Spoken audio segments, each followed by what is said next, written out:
Assalamualaikum warahmatullahi wabarakatuh. Oke Mbak, di video kali ini kita akan lanjut lagi ke materi killer setup. Untuk materi SMC itu sudah habis ya. Cuman ada 4 part saja. Part pertama structure market, part kedua boss dan chok, part ketiga imbalance, dan part keempat inducement. Nah, cukup 4 itu saja teman-teman pelajari, sudah bisa trading ya. Kalau untuk yang lain atau yang lebih mendalam lain itu sepertinya nggak perlu.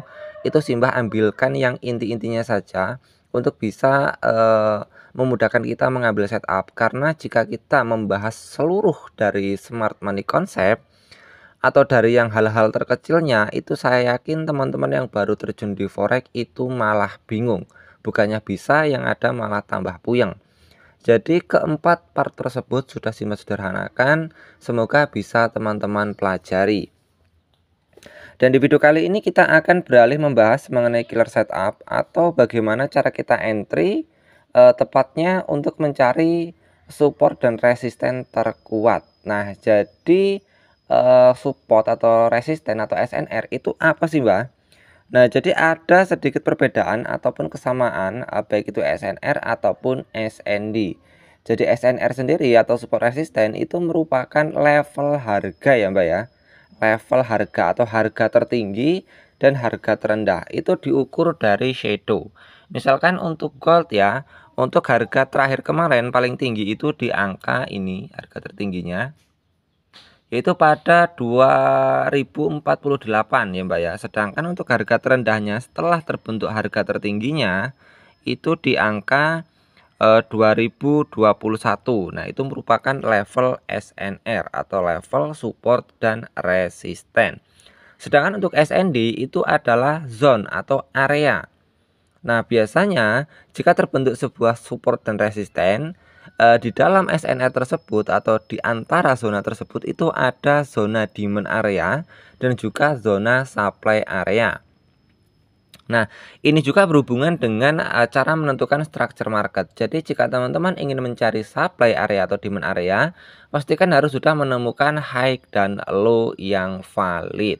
Baru nanti kalian batasi untuk level SNR-nya, maka biasanya di dalam SNR tersebut ada namanya SND atau supply area dan juga demand area yang bisa teman-teman tandai sebagai zona di mana di situ nanti akan ada pertemuan antara seller dan juga buyer, dan nanti akan terlihat mana yang menang di antara kedua pertemuan tersebut. Jika menang seller ya maka dia akan jatuh, jika menang buyer maka dia akan naik lebih tinggi lagi.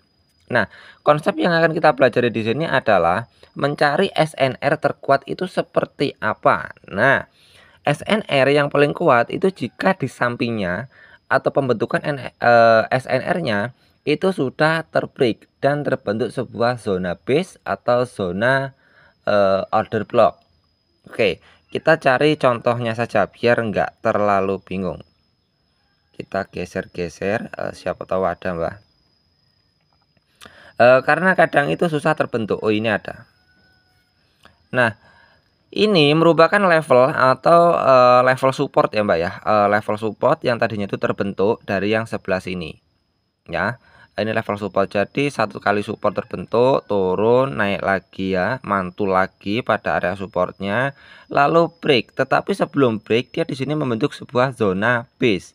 Nah, resisten yang sejajar dengan zona base itu merupakan zona yang cukup kuat atau bisa dijadikan sebuah killer setup untuk kita bisa entry posisi.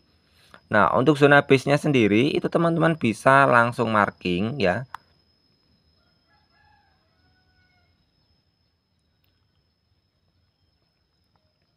Oke, seperti ini. Teman-teman marking. Jadi misalkan nih nanti teman-teman menemukan pola seperti ini, ada pembentukan sebuah swing high ya. Ini bisa swing high, bisa swing low ya, tergantung pergerakan market ke arah mana. Tapi sebagai contoh di sini kita menggunakan arah bullishnya.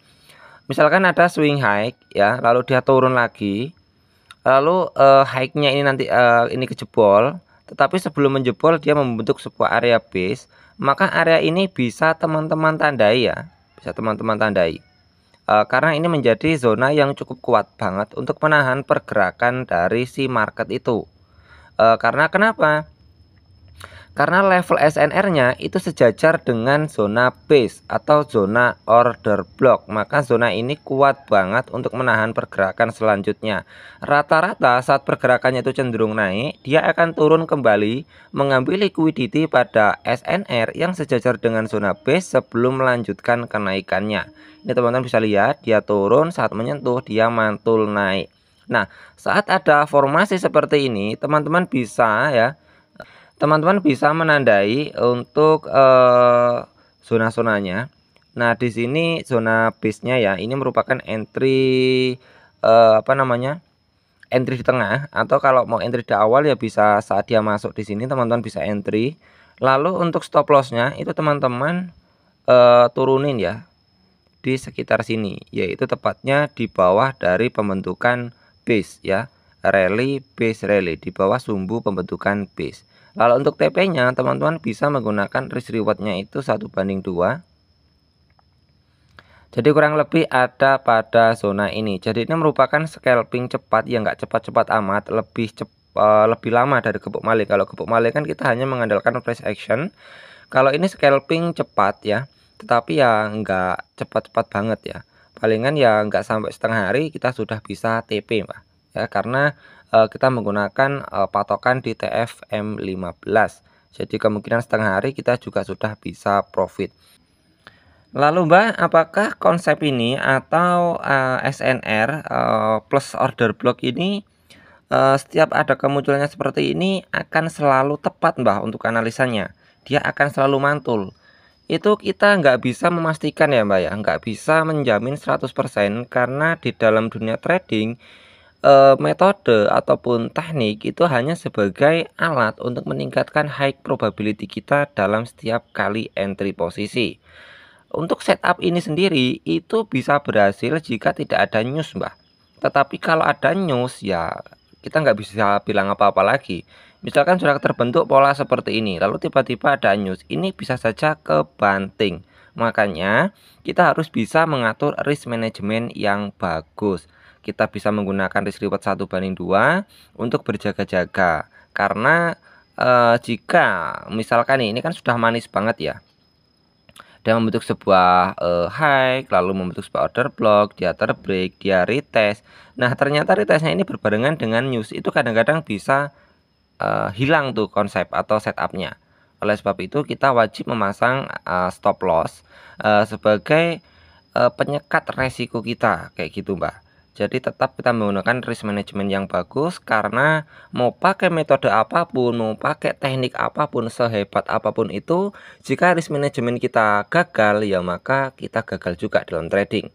Meskipun kita hanya mengetahui satu teknik ataupun kita hanya bisa mengandalkan support dan resisten, jika kita memiliki risk management yang bagus ya di akhir trading teman-teman pasti bisa withdraw. Oke Mbak, semoga video ini bisa bermanfaat dan bisa membantu teman-teman dalam menentukan setup entry posisi. Salam dari saya, Simbah Info.